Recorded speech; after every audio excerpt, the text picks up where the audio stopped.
Hey yo, good day everyone. Welcome to another video dito sa Man Cannot Ride. Marami ang um, naliligaw ng landas in terms of ano ba yung mahalaga sa cornering. Okay. So ano ba yung mahalaga sa cornering? Grip. Yun ang pinakamahalaga doon. Kapag nawalan ka ng grip or nabawasan yung grip sa corners, yun ang dahilan kung bakit kasi semplang. Now, ano yung grip? Ang grip, yung grip ng gulong. Okay? Yung grip ng mga gulong, yun ang mahalaga. Saan nanggagaling yung grip na yan? So, maraming usapan dyan. Coming from friction, from forces, from heat, from the compound, etc. etc. Ang gusto kong i-share sa inyo ngayon is ano yung relasyon, ano yung grip in terms of kung ano yung posisyon ng gulong sa daan. Mas mataas ang levels of grip kung ang gulong ay straight, nakatayo. Okay. So mas mataas ang levels of grip kapag tumatakbo ng straight at kapag level ang isang gulong. Okay. The more na ihilig mo ang gulong, yan, so yung naglilin ng yung gulong, nababawasan yung grip. Okay? Eh yun nga lang, 'di ba? Parang ano ba ang ginagawa sa cornering? Ang ginagawa sa cornering naglilin, okay, humihilig, humihiga yung motor. O so paano nga naman yun, Otep? O man cannot ride, para kang tanga, 'di ba? Eh cornering nga tapos sasabihin mo dapat nakatayo yung gulong. Eto, pagbigyan niyo ako magpaliwanag. So cornering, alam natin na the more we lean the tire, the more we are reducing yung potential grip ng gulong. Okay? Again, isasantabi muna natin yung iba pang factors for grip like yung compound, yung construction ng tire, kung anong klaseng tire yan. Basta wag muna natin pag-usapan yon kasi napakaraming factors noon. Yun lang muna ang posisyon ng gulong. So kapag nakatayo ang gulong, 100% grip. Kapag let's say 45 degrees, sabihin natin na just for example, naka 45 degrees, 50% na lang yung kanyang grip. At kapag siya ay nasa 60 degrees na, 70 degrees, wala na. Sesemplang na yung motor dahil by that time na nakahilig o nakalin yung gulong, malamang sumasayad na yung mga foot pegs or sumasayad na yung mga fairings or sumasayad na yung crash bar or kung ano pa man. Okay? So, there's a certain limit. Anyway, so balik tayo dun sa leaning. Papaano nga naman? During cornering, kailangang mag-lean ang motor. At ako rin mismo nagsabi sa inyo nun. Sabi ko, to turn the bike, you have to lean the bike. To corner the bike, you have to lean the bike into the corner. So, ang gusto kong puntuhin dito is, huwag nating isacrifice yung grip just for the sake na malalim yung lean angle ng motor natin. So, ibig sabihin, gamitin lang natin yung kinakailangan, gamitin lang natin yung appropriate, gamitin lang natin yung sapat, yung swak na lean angle para hindi masyadong nababawasan yung potential grip ng tires during cornering. Eto, ang sabihin ng iba, pag ginawa ko yun, pag ang ginamit ko lang is minimum lean angle lang, pag ginawa ko yun, man cannot ride, nag-overshoot ako o nagra-run wide into corners. Mamaya may isisingit ako tungkol sa overshooting or yung running wide into corners. Okay. So ang sasabihin ko doon is bakit kaya? Bakit ka nag-overshoot sa corner kapag minimum lean angle lang ang gamit mo? Ang tanong ko diyan gaano ka ba kabilis dun sa corner na 'yon? Mga 180. Kamote ako Mga 180, minimum na yun siguro. Yun ang sabi sa Facebook yun ang sabi sa group chat minimum takbuhan 180 sa Big C. Yun ang sabi nung nagyaya yung mga group ride O yun daw minimum 180. Hindi, pero seriously, may mga nagyayaya ng ganun may mga minimum na takbuhan para makasama ka. But anyway, so ang tanong doon is gaano kabilis. Baka naman kasi sobrang bilis mo sa corner, kaya yung nung ginamitan mo siya ng minimum lean angle ay hindi talaga uubra dahil meron tayong pinag-aralan, 'di ba? Ako rin ang may sabi sa inyo, speed equals radius. The higher the speed, the bigger the radius. Kung gusto mo ng maliit na radius para makuha mo yung kurbada ng maayos nang hindi ka mag-overshoot, bawasan mo speed mo. Kung mabilis ka, kung mataas ang speed, malaki yung radius na kukunin ng bike, mag-overshoot ka talaga kung maliit lang yung radius mismo ng corner. Okay? Kung tight yung corner tapos malaki yung radius mo dahil mabilis ka, mag-overshoot ka talaga. So ang isasagot ko doon, wag mong sisihin yung lean angle. Ang sisihin mo yung speed mo into the corner. Ito ang sasabihin ng iba. Di dadagdagan ko yung lean angle. O yun na nga. Yun na yung pinupunto ko. Naka-on ba yung mic? Okay.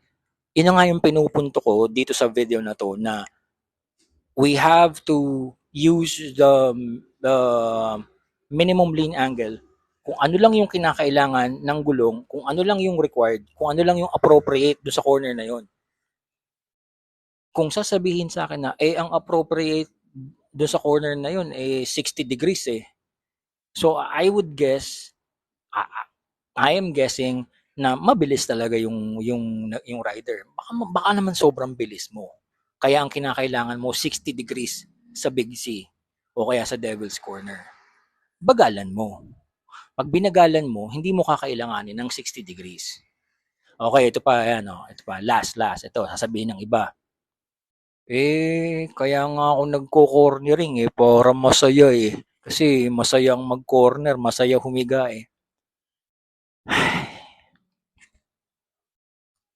Okay, sige. Ako mismo magsasabi, masaya talaga ang mag-cornering.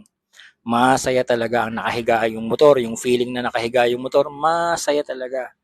Pero palagi niyo nga ating iisipin.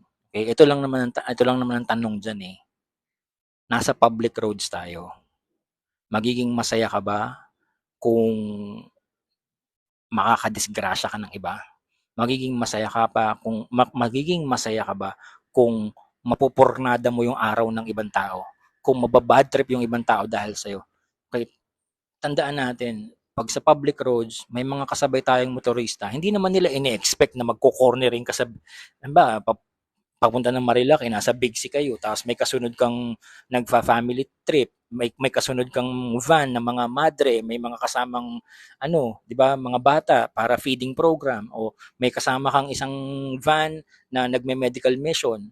Malay ba naman nila na ikaw ay gusto mong maging masaya. Kaya ikaw ay magko-cornering sa Big C na 68 degrees, talo mo pa si Mark Marquez. Malay ba naman nila na hahataw ka sa Devil's Corner ng 140 kilometers per hour at nung nakalin, ang nakatukod na yung kilay mo. Wala naman silang pakialam sa'yo, di ba? Wala silang pakialam dun sa kung ano yung gagawin mo sa daan. Ang may pakialam sila is kung ano yung epekto yung gagawin mo sa daan sa kanilang biyahe. Ngayon, kung ikaw ay gumagawa ng kabulastugan sa daan at naperwisyo mo yung ibang tao, mali ka. Ngayon, kung gumawa ka ng kabulastugan sa daan at wala ka na perwisyo, okay, fine. Sige. Good for you. Paano kung meron ka madisgrasya nga? At hindi rin natin alam. You're gonna ruin your chain. At hindi rin talaga natin alam kung kailan merong madidisgrasya at merong madadamay. So kapag nasa public roads, yun na lang tandaan natin. Magpigil-pigil muna tayo. Kung gusto natin talagang maging masaya sa cornering, dalhin natin ang mga motor natin, mga big bikes natin sa racetrack. Doon tayo mag-cornering. Yun, kahit ang ilapat mo doon sa asfalto, yung nguso mo, okay lang, ikaw lang yun At kung makadamay ka ba naman ng ibang nangangarera o ibang nagtatrack day, okay lang yan kasi may waiver yan Pumirma kayo lahat. Okay? Ng araw na yan, pwede kayong mamatay, walang pananagutan ng ibang tao sa inyo. Di ba? At wala, so doon kayo sa racetrack maghalubilo, magrego doon. Ay, magkaribok ang tuktok, doon kayo sa racetrack. Ayun. So, again, in terms of grip, pasensya na segue. In terms of grip, mas mataas ang level of grip kapag ang gulong ay nakatayo. And the more you lean the tire, the less grip you have. So, ang mas maganda sa cornering, gamitin lang natin the appropriate lean angle para hindi nasasakripisyo yung ating grip at para magamit natin yung minimum, yun lang yung sapat lang na lean angle is i-manage natin yung ating speed. Kasi speed equals radius. So kapag tayo ay mabagal, maliit yung radius ng corner tinatahak natin, hindi tayo mag-overshoot, hindi natin kinakailangang ilin ang motor para makuha yung corner na yun. Okay, promise ko kanina, sabi ko magsisingit ako tungkol sa overshooting. Okay, overshooting, ang tandaan natin, kaya ka nag-overshoot, malamang yung front tire ay nabawasan ng grip. Maraming scenarios dyan. Bigyan ko kayo ng ilan. So let's say, while cornering, yung front tire o yung front suspension, yung forks, ay umangat. Okay, umangat. So pag umangat, nabawasan yung load dun sa front tire. Kapag nabawasan yung load sa front tire o yung weight bias sa front tire, mababawasan yung kanyang grip. So bakit naman aangat yung fork? Pwedeng dahil umarangkada. Nakalin ang motor, nasa mid-corner pa lang, wala pa sa corner exit, umarangkada. Eh nung umarangkada, umangat si fork.